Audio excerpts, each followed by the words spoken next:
बिना पतवार के ही जब डोरी परमात्मा के हाथ में सौंप दोगे, उसको अपनी पतवार परमात्मा के, अपनी नाव परमात्मा के हाथ में सौंप दोगे, तो परमात्मा नाव वो खुद चलाएगा और योगक्षेम वो खुद चलाएगा।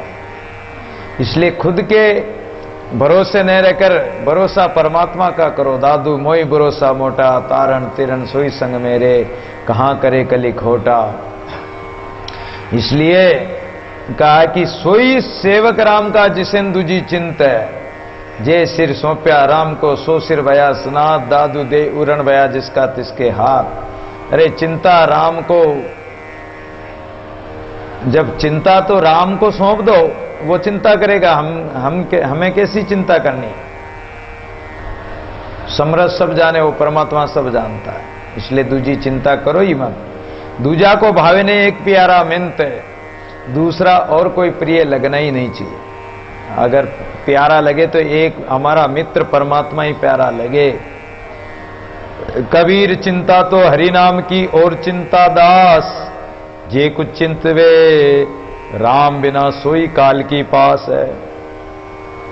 पीर पैगंबर सब भले अपनी अपनी ठोर, आशिक को भावे नहीं अल्लाह बिना कोई और।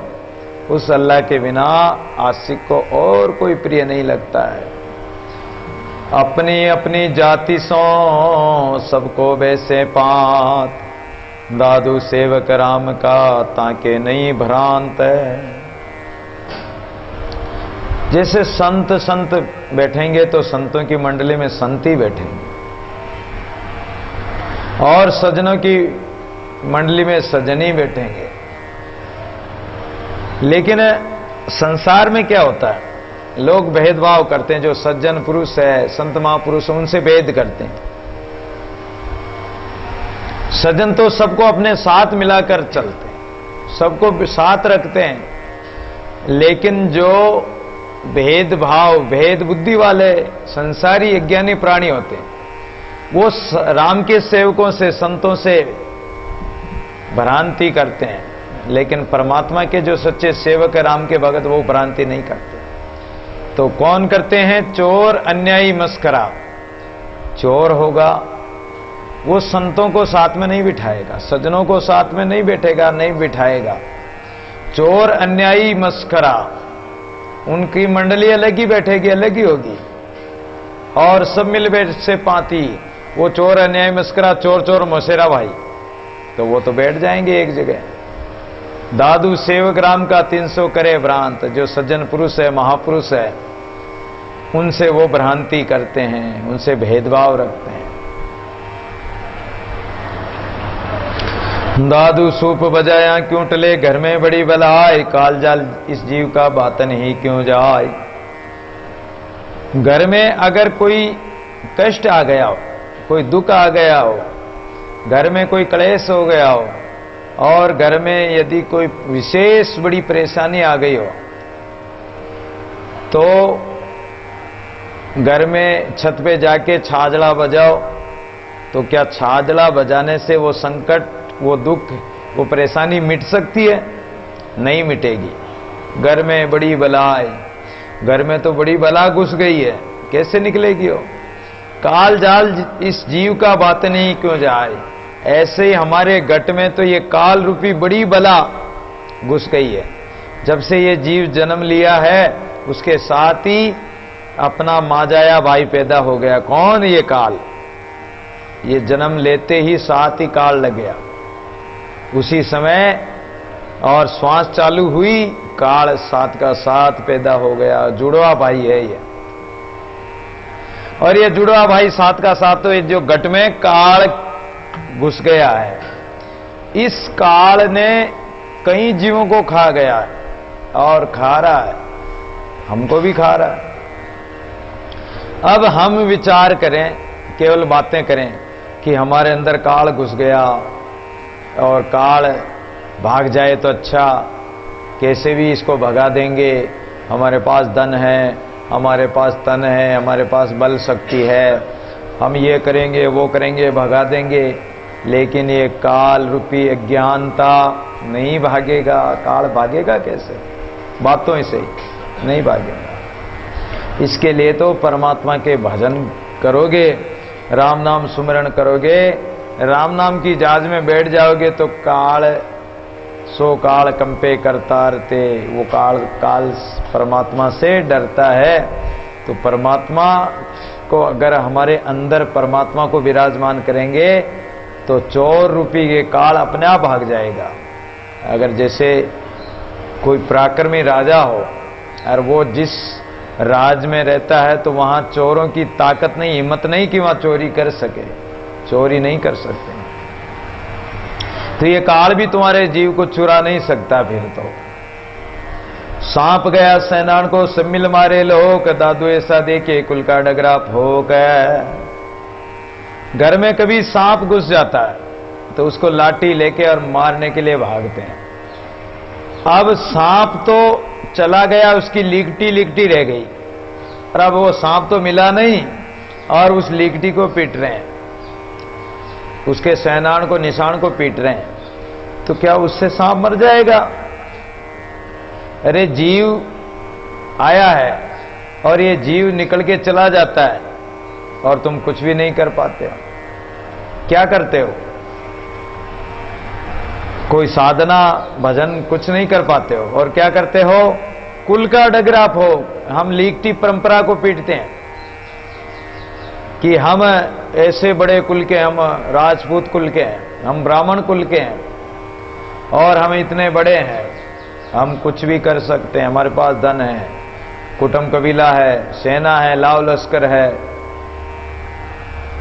और उस परंपरा में ही, उस सांसारिक कर्मों में ही लगे रहते हैं और परमात्मा का भजन नहीं कर पाते हैं और खाली के खाली चले जाते हैं। जो जीव हंसा है ये तो निकल के चला जाता और हम उस कुल की मर्यादा में रहकर और 84 में जाते हैं।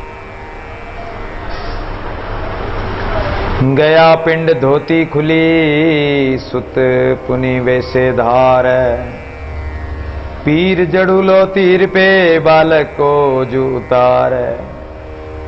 ये कोई बढ़िया गंगा जी आदि अपने पिताजी का श्राद्ध कर्म करने, पिंड दान करने के लिए गया, पिंड भराने गया, कोई हरिद्वार गया जी। तो जब वहां पिंड दान कराने लगे तो उसके पिताजी जो ही अर्घ देने लगे सूर्य को, तो पीछे से धोती की लांग खुल गई और वो हाथ में जल का लोटा था, अर्घ दे रहे थे तो वो बांध नहीं सकते थे। तो लड़के ने देखा कि जब अर्घ देते हैं तो उस समय धोती खोल के, लांग खोल के मतलब अर्घ देते हैं। जब दूसरी बार गया, किसी और का लेकर गए पिंड दान कराने, तो बोला कि अरे मेरे पिताजी, मेरे दादाजी का कोई पिंडदान कराने आए थे, उस समय उन्होंने लांग खोलकर और फिर अर्घ दिया, तो मुझे भी लांग खोलने दो, उसके बाद अर्घ दूंगा। अरे बोले कि ये कोई नियम नहीं है। बोले कैसे नहीं, मेरे पिताजी ने लांग खोल के और अर्घ दान दिया था।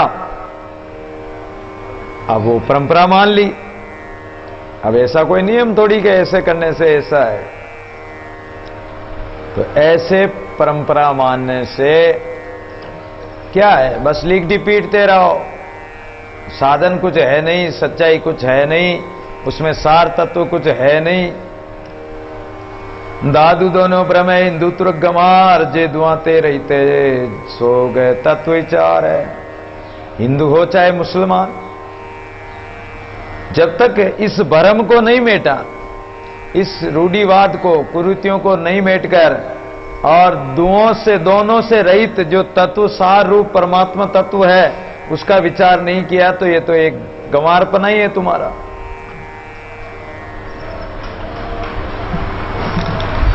अपना अपना कर लिया भंजन माए भाई, दादू एक एक उपजल मन का भ्रम उठाए। अपना अपना भंजन भर लिया। जैसे किसी को भूख है तो अपना अपना पेट भर लिया, रोटी खा ली, और बर्तन है तो बर्तन पानी से भर लिया, भंजन बर्तन भर लिया। दादू एक एक कूप जल मन का भ्रम उठाए। जल तो एक ही कुएं का है, अब अलग अलग बर्तनों में ले जाकर कोई ब्राह्मण के घर से पानी भर के ले गई माता राम, तो वो क्या, उसके घर में पानी जाने के बाद में क्या कहेंगे? ब्राह्मण के घर का जल। चमार के घर भर के ले गई, उसी को ऐसे तो ये चमार के घर का जल। ये नीच के घर का जल या ऊपर ऊंच वाले का घर का जल है, जबकि जल तो एक ही है, एक ही कुएं का है, फिर वो अलग अलग कैसे हो गया? ऐसे ही परमात्मा तत्व एक ही है। उस परमात्मा को चाहे कोई भी जाति पाति, कोई भी स्त्री पुरुष बाल वृद्ध, कोई भी परमात्मा का भजन कर सकता है। परमात्मा किसी एक का नहीं है, सबका है, सबके लिए है और सर्वव्यापी है, और उसको सब भजन कर सकते हैं, सब बच सकते हैं। इसलिए इस मन के भ्रम को मिटाओ। समान है परमात्मा, सबके अंदर समान रूप से है। दादू पानी के बहु नाम दर, नाना विधि की जात है, बोलनहारा कौन है कहो दो का समाद है, समात है। तो इसलिए पानी के अनेक नाम दर लिए। ऐसे ही प्रत्येक प्राणी मात्र एक ही है, सबका घट में परमात्मा समान है, आत्मा एक है। तो उसमें बोलने वाला कौन है? विचार तो करो, सबके घट में जो बोल रहा है वो कौन है? परमात्मा है। जब परमात्मा ही है तो ये विचार क्यों नहीं करते हो? ये विचार करो, कोई अलग चीज नहीं है। जब पूर्ण ब्रह्म विचारे तब सकल आत्मा एक, काया के गुण देखे तो नाना वर्ण अनेक है। जब परमात्मा विचार द्वारा सब जगह सर्वव्यापी, सब में एक समान है, तो काया घट अलग कैसे हो सकते हैं? केवल दिखने मात्र के अलग है। अलग अलग घट हैं, नाना वर्ण है, रूप रंग है, अनेक है, लेकिन उसमें एक ही है परमात्मा। वो सूत्र में जैसे मणियों में सूत्र गुथा हुआ हो, एक ही धागा पोया हुआ होता मणियों में, ऐसे ही वो सूत्र रूप से परमात्मा एक ही है। भाव भक्ति उपजे नहीं साहिब का प्रसंग, विषय विकार छूटे नहीं सो के साथ सत्संग है। भाव भक्ति, भाव प्रेम भाव, श्रद्धा भाव, भक्ति भाव तो हमारे घट में उत्पन्न होता ही नहीं है। और कहते हैं कि हम साहिब के संग करते हैं, सत्संग करते हैं। काहे का सत्संग करते हैं? फिर विषय विकार तो छूटा ही नहीं, विषय वासना से तो मन हटा ही नहीं, इंद्रियां विषय विकारों में ही लगी हुई है। तो तुमने चाहे सत्संग किया हो, कथा भागवत की हो, वो सत्संग, वो कथा कीर्तन तुम्हारे लिए किसी काम का नहीं रहा। तुम्हारे लिए कोई सार बात तुमने निकाली नहीं, अपनाई नहीं, तो व्यर्थ हो गया तुम्हारा वो सत्संग सुनना, कथा कीर्तन सुनना व्यर्थ हो गया, निष्फल हो गया। वासन विषय विकार के तिनको आदरमान, संगी सृजनार के 300 गर्गुमान। ये हमारा वासन, ये हमारा घट शरीर रूपी बर्तन विषय विकारों से भरा पड़ा है। और जिन विषय विकारों से भरे पड़े हैं, जो विषय पुरुष है, संसारी पुरुष, अज्ञानी पुरुष है, उनको तो हम, अज्ञानी पुरुषों को तो हम मान सम्मान देते हैं, उनका आदर सत्कार करते हैं। लेकिन जो परमात्मा के संगी संत महापुरुष है, उन संतों से हम 300 करे गर्व गुमान, उन संत महापुरुषों से हम अहंकार करते हैं, उनके सामने गुमान मान अहंकार करते हैं कि ये बाबा जी क्या जानते हैं, ये महात्मा क्या जानते हैं।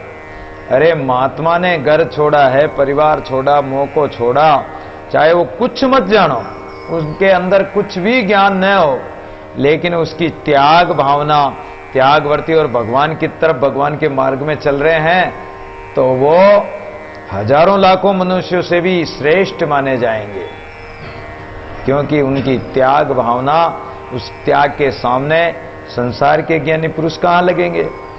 अरे संसारी महाप्राणियों से तो एक बीड़ी नहीं छूटती है, कोई गलत व्यसन नहीं छूटता है, नशा पता नहीं छूटता है, वो संसार को क्या छोड़ेंगे। एक चाय नहीं छोड़ सकते हैं, बुरी आदत नहीं छोड़ सकते हैं, कोई झूठ बोलते हैं, तंबाकू खाते हैं, या और कोई गंदी चीज का खान पान करते हैं, उसको ही नहीं छोड़ते हैं वो, तो वो संसार को क्या छोड़ेंगे। उस महात्मा ने इतना तो त्याग किया है, त्याग की महिमा होती है। और त्याग के प्रभाव से, त्याग से तो परम शांति प्राप्त होती है, परम पद की प्राप्ति हो जाती है। गीता का श्लोक प्रमाण है, त्यागाश्च शांति अनंतरम। अगर त्यागी महापुरुष है, वो कुछ नहीं चाहता, कुछ नहीं करता, लेकिन फिर भी परमात्मा उससे राजी है, सहज में प्रिय है, वो भगत मुझे प्रिय है। इसलिए उन लोगों से हम अहंकार करते हैं, उन महापुरुषों से, उनके सामने।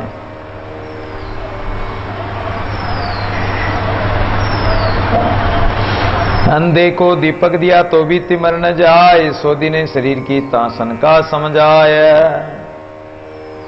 अंधे व्यक्ति को चाहे आप दीपक दे दो, वो बेचारा अंधा है तो देखेगा कैसे? उसको तो कोई मतलब ही नहीं दीपक से। उसके अंदर का अंधेरा तो उस दीपक से जाएगा नहीं, बाहर का भले ही चले जाओ।